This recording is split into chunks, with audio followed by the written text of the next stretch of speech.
some other things that this we should be aware of that's going on in your industry right now? Because it seems like, like you said, the things are changing, cleaning house. Mm-hmm. Sounds like you guys are going to come out good, so that's awesome. But is it just kind of trimming the fat on the industry? And well, I always look at you for that. How deep do you want to go? Yeah. To be honest, we are starting to trim the fat on the industry, mm-hmm. but the knife is pretty small. The movement is still in its infancy, okay? Mm-hmm.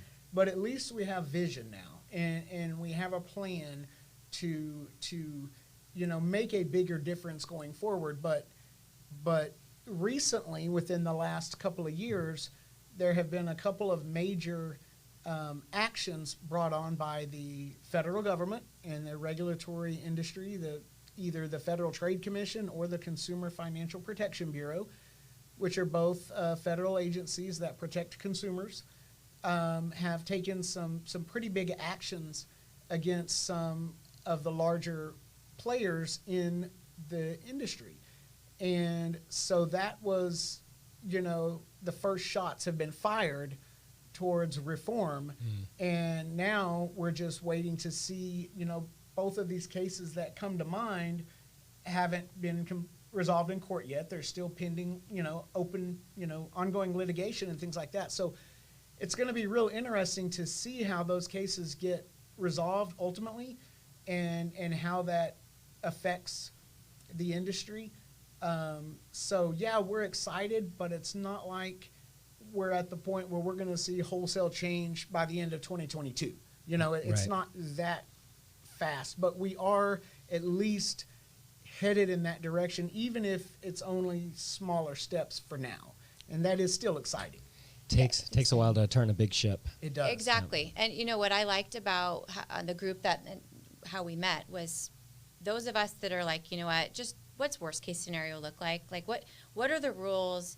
And even if those rules are exaggerated, what does that look like? And it was interesting to see a group of people, professionals, just going crazy in this Facebook group. I'm not doing that, and that's da-da-da, and, da-da-da. And everybody had a workaround. And what if we, it was interesting. I have never looked good in black and white horizontal stripes in my life. I could literally die before doing that. I just will never do it. Right. And I'm like, okay, I want to talk to the people that are like think tank. How do we acknowledge the truth about what's going to come down? And of course, there's a fear factor and a little bit of nobody wants to change how they're doing things. Right. Even for us, it's going to take some adjustment as far as how we price, do certain things, but how we charge clients, and it could be it's a lot.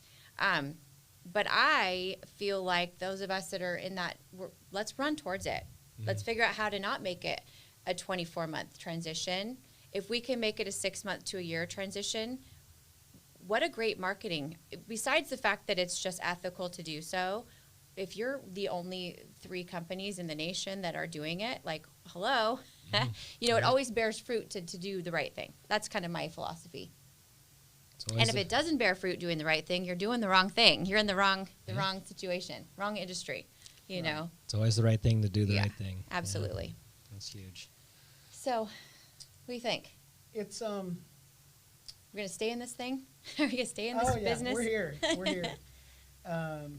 It's the problems are so widespread that even if the federal government were to announce tomorrow, it is a criminal act to do credit repair without this criteria, this criteria, this criteria, there would still be, tons and tons of people doing it. Right. On the black market, I guess you could say, for lack of a better term.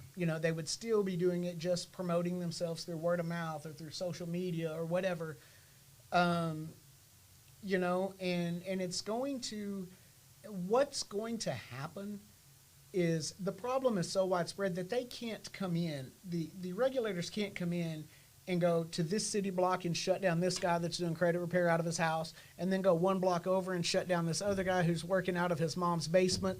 And, they can't do that. So what they're going to do, and they've done this in other industries, is they put a chokehold on the affiliates, payment processing companies, software providers, the tools that credit repair companies need to survive, and they go in and they take those and they start choking them. And if you don't get a lot more selective on who you sell your services to and who you're willing to do business with, we're going to shut you down.